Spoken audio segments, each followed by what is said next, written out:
हाय, मैं भुवनेश बोले और आज की जो स्ट्रेटजी होगी आप मैं बताने वाला हूँ आपको IBPS एंड एसबीआई क्लर्क के प्रीव्यू कैसे क्लियर करें। तो मैंने पिछले साल IBPS clerk and SBI clerk दोनों दिए थे। एसबीआई क्लर्क में मेरे मार्क्स 68 थे और इसका मेंस दिया था एसबीआई क्लर्क का, तो उसमें मेरे मार्क्स थे 76। जो राजस्थानी कट ऑफ 80 गई थी, तो इसलिए मेरा प्री मेंस नहीं हो पाया था उसमें। तो हमें आज की बात जो वीडियो है वो SBI clerk and IBPS clerk को कैसे क्लियर करें। तो अगर आप स्टेट मतलब डाटा देखेंगे तो जिन लड़कों का प्री क्लियर होता है उनमें से 90% जो लड़के स्कोर करते हैं वो 35 या 32 दोनों ही मैथ में 35 या 32 का इनका एवरेज रहता है। और रीजनिंग में भी 35 या 32 रीजनिंग में करते हैं 90% लड़के जिनका प्री निकल रहा है।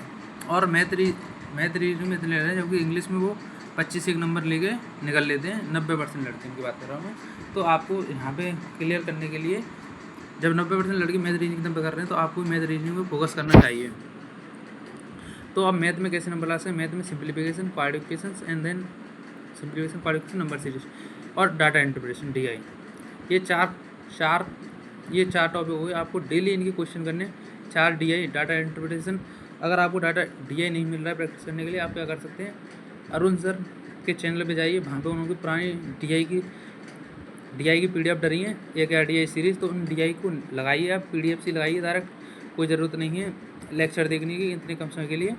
उन DI को डेली कीजिए, 4 DI कीजिए, ठीक है। और इसी प्रकार नंबर सीरीज, सिंप्लीफिकेशन 20 सिंप्लीफिकेशन आप कहाँ से करेंगे?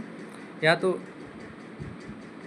स्टडी फाइट चैनल पे जाके आप क्वांट चेकलिस्ट आ जाइए, मैं भी उसी से करता हूँ क्वांट चेकलिस्ट स्टडी फाइट। या फिर आप चैनल अपलोड गूगल लिंक उनका इंस्टॉल करेंगे, उनका ऐप एस ऑफिसर, तो उसमें क्विज का ऑप्शन है चेकलिस्ट का ही, तो आप वहाँ से लगा सकते हैं चेक। और क्वाड्रिफिकेशन भी आप वहीं से कर लेना, उसी को चेकलिस्ट को लगा लेना। लेकिन DI मैं कहूँगा आप अरुण सर की PDF से करें, या फिर और अदर एजुकेटर्स हैं उनकी PDF ले लें और उसको लगाएं DI को, ठीक है। तो ये रहे आपके डेली आपको कम से कम 20 सिंप्लीफिकेशन, 20 क्वाड्रिफिकेशन, जितनी दोनों से चल रहा है उन दोनों को करना है। और उसके बीच में आपको क्या करना है, कल 100 सिंप्लीफिकेशन, 100 क्वाड्रिफिकेशन और 50 क्वाड्रिफिकेशन 100, और ये एक बार इकट्ठे कर लेने। फिर डेली 20 करनी आती है, आपकी स्पीड बहुत अच्छी हो जाएगी। और कैलकुलेशन स्पीड जब अच्छी होगी तो आप जब अर्थमेटिक करेंगे, जब अर्थमेटिक में आपने लॉजिक लगा लिया, मान के चलिए एक्स मान लिया, तो एक्स निकालने के लिए जब यहाँ से आप कैलकुलेशन करेंगे तो वो उसमें भी काम आ जाएगा। और अर्थमेटिक आपकी 10 12 समझ है, और अर्थमेटिक भी आपको करनी पड़ेगी। तो अब सीधी बात है कि आपको डेली करना पड़ेगा, और एक बार 100 क्वेश्चन और लगा लो इनके इकट्ठे, तो उससे काम चल जाएगा।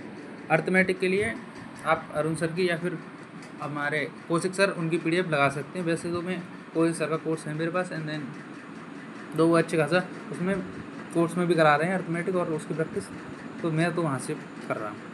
रही बात रीजनिंग के लिए आप 10 बजे बेस्ट है, अच्छी खासी लेवल रहता है उनकी पेज लगा, तो उसे कर सकते हैं आप। डेली पुरानी क्लासेस बुलाएंगे, उसमें PO लेवल की पेज लाएंगे, तो आप एक अच्छी लेवल की प्रैक्टिस करके आना। और उनकी मैराथन लगाइए आप डेली मेरे हिसाब से। तो अगर आपका IBPS PO प्री नहीं निकल रहा है तो मेरे चांस बन रहे हैं। पिछले साल भी मेरा IBPS PO प्री निकला था, मेंस में रह गया था मैं। इस साल भी मेरे 66 में तो वो भी निकलेगा। तो मेरे को दोनों चीज़ें एक साथ लेकर चलनी पड़ेगी। शायद मैं IBPS कलर पर इतना फोकस ना करूँ, SBI कलर के बाद, क्योंकि मुझे मेंस भी देना है, तो इसलिए मैं मेंस पे फोकस ज़्यादा करूँगा IBPS PO पे हाल फिलहाल। और एक LIC EO पे फोकस करूँगा। IBPS क्लर्क की जगह मेरा फोकस इस जगह, क्योंकि मुझे पता है मेंस इंपॉर्टेंट है, प्री निकालने से फ़ायदा ही क्या होगा। इसलिए जब मैं SBI क्लर्क दे दूंगा तो IPS क्लर्क की तैयारी नहीं करूँगा, मैं मेंस पढ़ूंगा 10 दिन। उससे पहले LIC EO होगा 2 तारीख को, तब मैं थोड़ी सी मैथ और रीजनिंग प्री की पढ़ूंगा। अब आपके लिए रीजनिंग आपको 10 बजे और उनकी वो लगा लेना, या अगर आपका कार्डली हो तो आप कार्डली में डेली मॉक दे देना, तो उस प्रकार से आपकी रीजनिंग हो जाएगी। और रीजनिंग मेरे हिसाब से आपको क्या करना चाहिए, हाल फिलहाल आपको पहले सिलेबस में 50 क्वेश्चन मिलने चाहिए। अगर आपकी स्पीड बहुत ज़्यादा कम है, बहुत ज़्यादा कम का मतलब जैसे मुझे अब तैयारी करने के हुए 1.5 साल हो चुके, 2 साल 1.5 साल से ऊपर हो चुका है, ज़्यादा हो चुका है। तो मुझे सिंप्लीफिकेशन सिलोगिज्म और इनक्वलिटी में ज़्यादा टाइम लगता नहीं है, ना ही पजल बनाने में इतना टाइम लग रहा है। लेकिन आप नए हो तो आपको सिलोगिज्म एंड इनक्वलिटी दोनों कर लो, 10 मार्क्स यहाँ से पक्के बचने हैं, 10 नहीं तो 5 7 और एक पेपर में बचते हैं। तो इनमें आपको 30 सेकंड का समय देना पड़ेगा। तो इसके लिए आप, अगर आपकी स्पीड नहीं है तो आप अपने कॉन्सेप्ट को क्लियर कीजिए, तो वहाँ से कीजिए, ठीक है।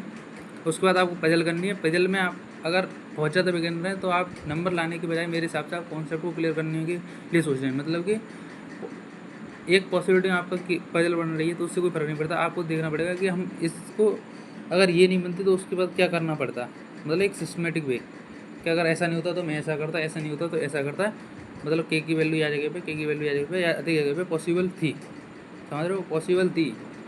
हमको पॉसिबिलिटी पता होना भी ज़रूरी है कि अगर बन नहीं है तो ठीक है कोई बात नहीं, लेकिन पॉसिबिलिटी पता होना भी ज़रूरी है। तो मतलब कि आपको कॉन्सेप्ट पे फोकस करना है पहले बनाने में, अगर आप बिल्कुल नहीं हुए हैं तो मेरे हिसाब से। बाकी थ्रेड में आपको थ्रेड मेथड भी सीखना होगा, थ्रेड मेथड बहुत इंपॉर्टेंट है। और मैं कभी भी एक टीचर से नहीं सीखता हूँ, जैसे कि जब मैंने मेंस दिया था SBI क्लर्क का, IBPS का मेरा जब ख़राब गया था, तो उससे मैं समझ गया था कि यार मतलब जो बेसिक टॉपिक होते हैं, मतलब जैसे इनपुट आउटपुट रहा, ये मेंस में बहुत अलग आता है। तो मैं क्या करता हूँ, इन्हें सीखने के, जैसे इनपुट आउटपुट रहा, क्रिटिकल रीजनिंग रहा, ये संजय सर अच्छा समझाते हैं तो मैं उनसे करता हूँ। पहल में मेंस के लिए मेरे पास अंकुश सर हैं, तो इस प्रकार से करता हूँ। प्री के लिए वो सब्सिडी कराते हैं, तो इस प्रकार से अलग अलग सोर्स में बटा रखे हैं मैंने। तो आपको कभी भी एक पे डिपेंड नहीं होना है, आपको अपनी कमजोरियाँ देखनी है। जैसे मेरी कमजोरी इनपुट आउटपुट थी और क्रिटिकल रीजनिंग थी, तो मैंने क्या किया बीच में जब मुझे खाली समय मिला SBI क्लर्क के बाद, तो मैंने ये critical reasoning, input output and coding decoding mains की जो मिसलेनियस टॉपिक है उन पर अच्छी खासी कमेंट कर ली। तो आपको भी ऐसा ही करना है, आप पहले अपनी कमियों को देखिए। अगर आपने पहला अटैम्प्ट है तो आप मेरे हिसाब से अभी आप प्री पर फोकस कीजिए, प्री को निकालिए, कॉन्फिडेंस गैदर कीजिए। उसके बाद मेंस थोड़ा सा चल, अभी मत कीजिए बिल्कुल। जब आपको लगे एक प्री तुम्हारा निकल सकता है तो उसके बाद सीधा मेंस कर दे देना। SBI क्लर्क और IPS क्लर्क प्री के हिसाब से तो पहली बार दे रहे हो, तो जैसे ही SBI क्लर्क और IPS क्लर्क हो जाए उसके बाद मेंस देना। जब तक RRB पी होगी 15 दिन नहीं बचे, 15 दिन मतलब उसके बाद आपको फिर प्री पे फोकस करना है। प्री पे फोकस कैसे नहीं करना है, जैसे मान चलो IPS क्लर्क हो गया, SBI क्लर्क हो गया, आपको लग रहा है कि मेरे हो सकते हैं, तो उसके बाद क्या करना है, आपको 1 आवर प्री के लिए देना है। जैसे 1 आवर में आपको करना है, आप सिंप्लीफिकेशन करें डेली, या फिर सिंप्लीफिकेशन कर ली, क्वाड्रिफिकेशन कर लिया, या उनके बेसिक्स रिवाइज जरूर करना है। मोस्ट इंपॉर्टेंट आपको रिवाइज जरूर करना है। एक टॉपिक अर्थमेटिक का डेली रिवाइज का मतलब है अपने नोट्स बनाए होंगे वो फेरने हैं आपको, फेरने मतलब उनकी कॉन्सेप्ट रिवाइज करने हैं। अगर ऐसा सवाल आता है तो मैं इस जगह पर ऐसा कर सकता था, या फिर एक के 4 मेथड आपको निकालने पड़ेंगे। जैसे मैं आपको अभी एग्जांपल देता हूँ, जैसे एक एलिगेशन का एक सवाल होता है, मान के चलो एक गांव में 1200 लोग हैं, तो वहाँ पे मेल फीमेल में मेल 10% बढ़ रहे हैं, फीमेल 20% बढ़ रही हैं।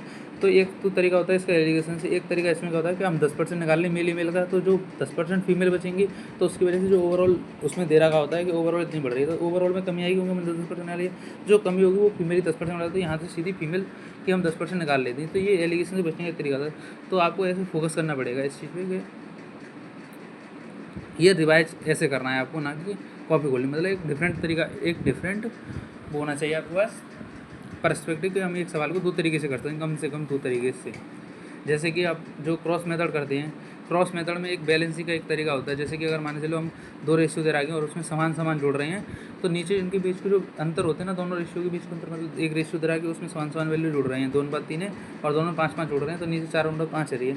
तो इनके बीच के जो अंतर होते हैं, जो नीचे बराबर से होते हैं, क्योंकि सेम वैल्यू जोड़ रहे हैं। अगर सेम घटा दें तब भी बराबर रहते हैं। अगर एक में प्लस के ही जोड़ रहे हैं, एक में माइनस के जोड़ रहे हैं, तो इनको योग सेम रहते हैं। तो ये बैलेंसिंग होता है। यहाँ में हमारे पास क्रॉस मेथड लग तो हर एक में जाता है, लेकिन क्रॉस मेथड की वैल्यू बैलेंसिंग सही रहेगी इस सवाल में। तो मेरे को मतलब सीधी बात ये है कि आपको कॉन्सेप्ट पे फोकस ज़्यादा करना है जब आप रिवाइज करें।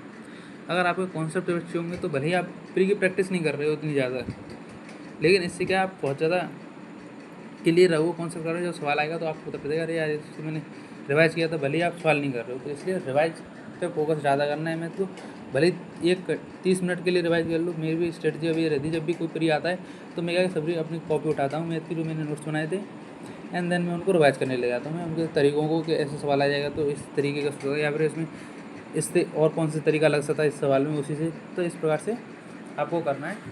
मिलते हैं अगली वीडियो में, ठीक है। अगर मेरा IPS PO का जैसी रिजल्ट आता है तो मैं बताता हूँ आपको, और साथ ही ठीक है IPS PO का रिजल्ट आएगा जब अगली बार मैं वीडियो बनाऊँगा। और अगली वीडियो में बताऊँगा IPS PO की मैं तैयारी कैसे कर रहा हूँ। IPS PO की तैयारी करूँगा मैं NIACL AO देने के बाद प्री, और एक SBI क्लर्क देने के बाद। उसके बीच में मैं करता रहूँगा। मैं GA पे फोकस कर रहा हूँ, या तो GA में मेरे मार्क्स अच्छे आएँ। और मैथ रीजनिंग अभी मैं प्री की पढ़ रहा हूँ, उनका प्री हो जाएगा SBI क्लर्क, और इसका NIACL होगा। उसके बाद मैं मेंस पे फोकस करूँगा। मेरा तो यही है। चलिए ठीक है भाई।